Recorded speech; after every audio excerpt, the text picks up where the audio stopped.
ओम शांति। आज की मुरली, आज बाबा कहते हैं, मीठे बच्चे जैसे बाप को सभी पर तरस आता है, नफरत नहीं आती, ऐसे तुम बच्चे भी किसी से नफरत मत करो, रहम दिल बनो। किससे कह रहे बाबा?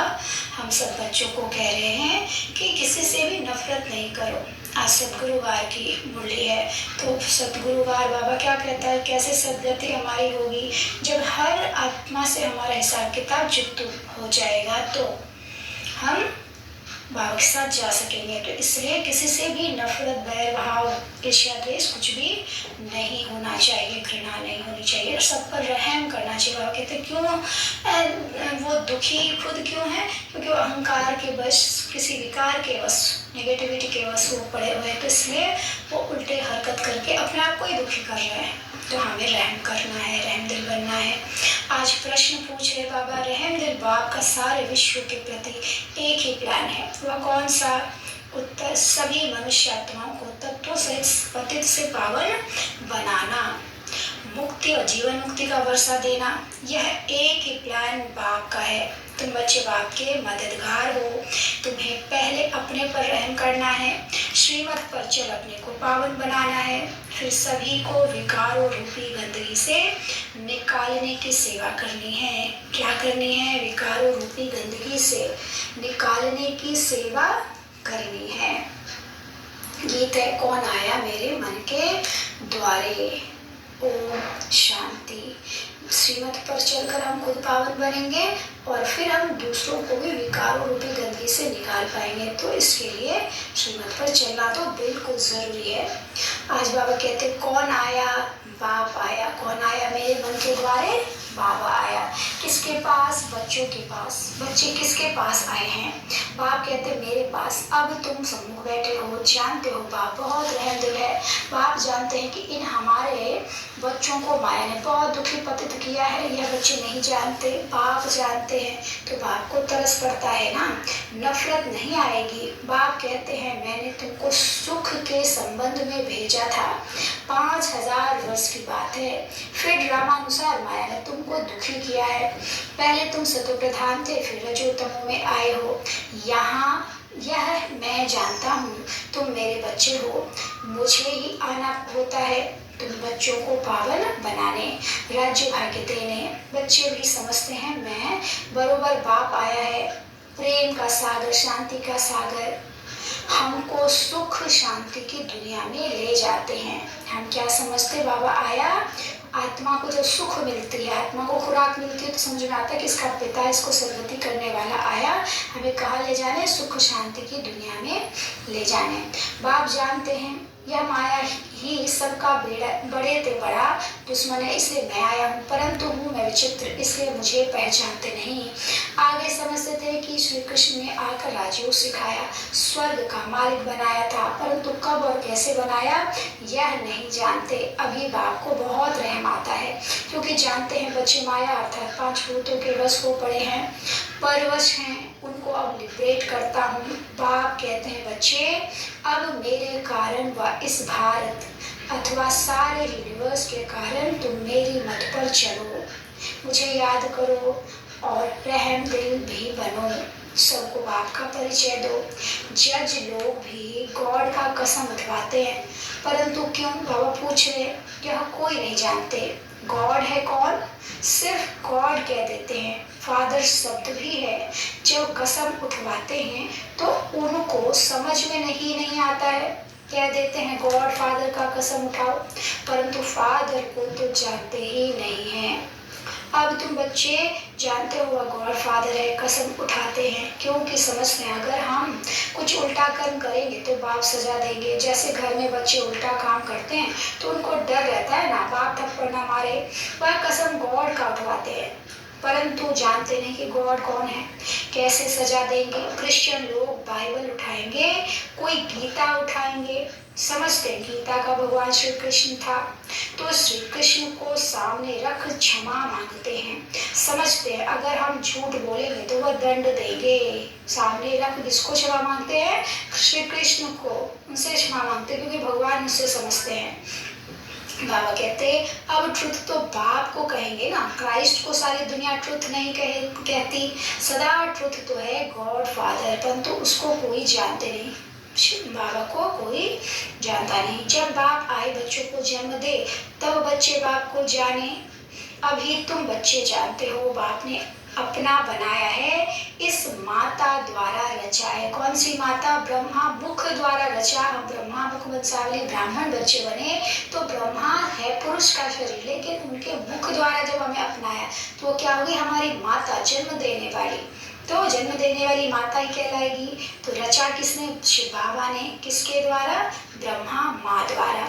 उनको आदि देव भी कहा जाता है, वास्तव में आदि देवी भी है। अगर मम्मा को आदि देवी कहें यानी जगदम्बा, सरस्वती जिनको मम्मा कहते हैं यज्ञ में, वो पालना करने के लिए रखी गई, लेकिन उनको दुनिया आदि देवी के नाम से नहीं जानती। आदि देव आदि देवी कहते हैं, लेकिन कौन है वास्तव में सही रीति किसी को पता नहीं है। उनसे बड़ी आदि देवी यह हो जाती है। कैसे? ब्रह्मा बाबा माता के रूप में हम बच्चों को मुख वंशावली अडॉप्ट किया तो वो माँ भी हो गई आदि देवी, आदि पिता भी हो गए। क्यों? क्योंकि शिव बाबा उनके द्वारा हमारी पालना कराए, वो जन्म देने वाले भी, और उन्होंने ही अपने सारे धन संपत्ति को सरेंडर किया, जिससे यज्ञ के पहले 14 साल ब्रह्मा बाबा के ही सारी संपत्ति से यज्ञ चला, उसकी पालना हुई। तो पालना करने वाला भी ब्रह्मा बाबा और जन्म देने वाली माता के रूप में भी ब्रह्मा बाबा। बाबा कहते उनसे बड़ी, मतलब मम्मा से बड़ी आदि देवी यह हो जाती है, यानी ब्रह्मा। यह बड़ी गुह्य बातें हैं, ये बड़ी बारीकी से समझने की बातें हैं। जो विशाल बुद्धि है वही इन बातों को समझ सकते हैं। कहते भी है बाप पतित को पावन बनाने वाला है। अच्छा, पावन दुनिया कौन सी है? क्या मुक्ति को पावन दुनिया कहेंगे व जीवन मुक्ति को पावन दुनिया कहें? यह कोई जानते नहीं। मुक्ति मतलब परम धाम में रहना पावन दुनिया कहलाएगा, या सतयुग में स्वर्ग में जाना पावन दुनिया कहलाएगा? बाबा पूछ रहे, या कोई नहीं जानते। गाते तो बहुत हैं, उनकी बुद्धि में सिर्फ यह है कि परमात्मा आता है, परंतु उनका रूप आदि नहीं जानते। फिर कहते हैं सर्वव्यापी है, कुछ नहीं पता तो सर्वव्यापी कह देते। बाप बहुत रहमदिल है, प्यार का सागर है, तो बच्चों को भी रहम करना चाहिए, प्यार करना चाहिए। बाप बहुत रहम करते हैं। उनको कहा जाता है मर्सीफुल। किसको? शिव बाबा को कहते हैं मर्सीफुल। बाप कहते तत्व सहित सारी सृष्टि पर मैं मर्सीफुल हूँ। बाबा अगर दया न करे तो हमारी कितनी विकर्म है, कितने सर का बोझ है, हमको तो पार ही नहीं लग सकता, हम पार ही नहीं लग पाएंगे। तो इसलिए बाबा मर्सीफुल है, नॉलेजफुल हूँ। बाबा कौन है? नॉलेजफुल। प्यार में भी फुल है, बहुत प्यारा बनाता हूँ। जैसे श्री कृष्ण कितना प्यारा है, उनके घराने में सब प्यारे हैं। वास्तव में डिनाइस्टी हमेशा राजा की कही जाती है। किंग एडवर्ड की राजाई कहेंगे, प्रिंस ऑफ वेल्स की नहीं कहेंगे। प्रिंस फिर किंग हो जाता है, तो यह भी ऐसे है। क्रिश्चियन का कनेक्शन श्री कृष्ण की राजधानी से बहुत है। वह क्रिश्चियन लोग श्री कृष्ण की राजधानी से बहुत कमाते हैं। कैसे कमाते? बाबा बता रहे, पहले श्री कृष्ण की राजधानी को अपने हाथ में ले लेते हैं, यानी पूरे विश्व को दिल्ली की राजधानी, दिल्ली है पूरे विश्व की राजधानी। सतयुग में हमेशा ही दिल्ली राजधानी रही है, लेकिन इस समय भारत की, और सतयुग में तो पूरा विश्व ही भारत होगा और कुछ नहीं होगा। तो दिल्ली को क्या कर लिया? क्रिश्चियन लोगों ने अपने हाथ में ले लेते, फिर देते हैं। श्री कृष्ण की कहें अथवा लक्ष्मी नारायण की राजधानी थी ना, जब सतयुग में लक्ष्मी नारायण राज्य करते हैं। राधे कृष्ण बचपन का नाम है, और स्वयंवर के बाद उनका नाम बदली होकर क्या हुआ? लक्ष्मी नारायण। तो उनका घराना, यानी वो उन्होंने राज्य किया दिल्ली पर। तो बाबा कहते कि क्रिश्चियन लोग पहले ले लेते फिर दे देते हैं। अब वे क्रिश्चियन श्री कृष्ण को विश्व की राजधानी दे देंगे।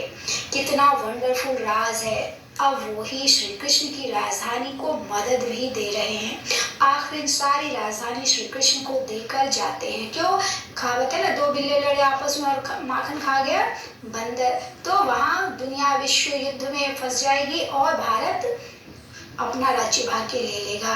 इसलिए श्री कृष्ण के मुख में माखन दिखाया। ऐसे नहीं, माखन का कोई गोला है, दो नंबर आपस में लड़ते हैं तो माखन श्री कृष्ण को मिल जाता है। बाबा क्या कहते हैं कि भारत, अन्य बहुत सारे देश में हमारे बाबा के बच्चे हैं, जो वही बच्चे इस ज्ञान को उठा रहे हैं जिन्होंने इस धर्म के थे, आदि सनातन देवी देवता धर्म के थे, भले वो आज नेपाल में हो, बंगाल में हो, कहीं भी हो, विश्व के किसी भी कोने में, वो आकर जरूर इस ज्ञान को लेंगे, तो वो सब सतयुग त्रेता में भारत में आ जाएंगे। तो इसीलिए बाबा को विश्व कल्याणकारी कहते हैं कि विश्व के हर बच्चे पर बाबा की नजर है, लेकिन जिन्होंने बाबा को पहचाना वो सदगति पाएंगे, उनको माखन मिलेगा। तो बाबा कहते तो माखन श्री कृष्ण को मिल जाता है। भाई नहीं लड़ते हैं, बंदर लड़ते हैं। 5 विकार भी बंदर में मशहूर, भाई भाई लड़ते हैं। तो बाबा क्या कह रहे हैं, लड़ता कौन है, बंदर। क्यों, विकार बंदरों के मशहूर हैं। तो भाई हैं, लेकिन बंदरों वाले व्यवहार चाल चलन है तो लड़ेंगे ही। कब लड़ेंगे, जब अनाथ हैं, बाबा भगवान का परिचय नहीं, पिता का परिचय नहीं है। अभी बाबा का परिचय मिला है तो अब हमको संस्कार परिवर्तन बाबा कर रहे हैं। अभी तुम श्री कृष्ण की डिनाइस्टी बना रहे हो, विश्व के मालिक बनने का माखन तुमको मिलना ही है। लेन देन का अथवा कर्मों का हिसाब किताब कैसा है, क्रिश्चियन के भी कर्म देखो, राजधानी लेकर फिर वापस देना है। आपस में कितना लड़ते हैं, राजाई का मक्खन फिर भी तुमको ही मिलना है। किसको मिलना है राजाई का मक्खन, हम सबको। क्यों, क्योंकि वह कर्म करावनहार है, बाबा है कर्म करावनहार। और जानते तो हो कि पाप करेंगे तो दंड भोगना पड़ेगा, परंतु बाप दंड कभी नहीं देते, क्योंकि बाबा करण करावनहार है, धर्मराज द्वारा सजा दिलाते हैं। गॉड तो मोस्ट बिलवेड बाप है, वह झूठे कलंक लगाते हैं दुनिया वाले की, बाप ही सुख दुख देते हैं। तो क्या बेरहम है बाबा, बेरहम है नहीं, गाते भी है ना, मर्सीफुल है। बाप कहते मैं कैसे बेरहमी करूंगा, माया ने तुम्हारे पर बेरहमी की है, मैंने तुमको उससे छुड़ाया है। बाबा छुड़ाता है, इसलिए बाबा रहम का सागर मर्सीफुल है। अच्छा, मीठे मीठे सिकी लदे बच्चों प्रति माता पिता बाप दादा का याद प्यार और गुड मॉर्निंग। रूहानी बाप के रूहानी बच्चों को नमस्ते। हम रूहानी बच्चों की रूहानी बाप दादा को नमस्ते। बाबा नमस्ते। शुक्रिया बाबा, शुक्रिया। धारणा के लिए मुख्य सार है, पहला, अच्छी रीति पढ़कर श्रीमत पर चल पावन बन, अपने आप पर रहम करना है, कभी भी बेरहमी नहीं बनना है, किसी पर भी बेरहम नहीं करना है, किसी से भी नफरत या घृणा नहीं करनी है, बाप समान प्यार का सागर बनना है। वरदान, सूक्ष्म शक्तियों द्वारा स्थूल कर्मेंद्रियों को संयम नियम में चलाने वाले स्वराज्य अधिकारी भव। सूक्ष्म शक्तियों द्वारा स्थूल कर्मेंद्रियों को संयम नियम में चलाने वाले स्वराज्य अधिकारी भव। सबसे पहले अपनी सूक्ष्म शक्तियों की रिजल्ट को चेक करो। क्या कह रहे बाबा, सूक्ष्म शक्तियां हमारी क्या है, मनसा वाचा करना से जो हम करते हैं वो है हमारी सूक्ष्म शक्तियां, मन बुद्धि संस्कार। तो बाबा कहते हैं सबसे पहले अपनी सूक्ष्म शक्तियों की रिजल्ट को चेक करो, जो विशेष मन बुद्धि और संस्कार पर पूरा कंट्रोल रखते हैं, उन्हें ही स्वराज्य अधिकारी कहा जाता है। हम हमेशा सोच समझ के सोचना भी है, सोच समझ के बोलना भी है और करना भी है, देखना भी है, तो हम स्वराज्य अधिकारी बनेंगे। जब हम हर चीज में अलर्ट रहेंगे तब स्वराज्य अधिकारी कहे जाएंगे। यह सूक्ष्म शक्तियां ही स्थूल कर्मेंद्रियों को संयम और नियम में चला सकती है। जो अपनी सूक्ष्म शक्तियों को हैंडल कर लेते हैं वह दूसरों को भी हैंडल कर सकते हैं।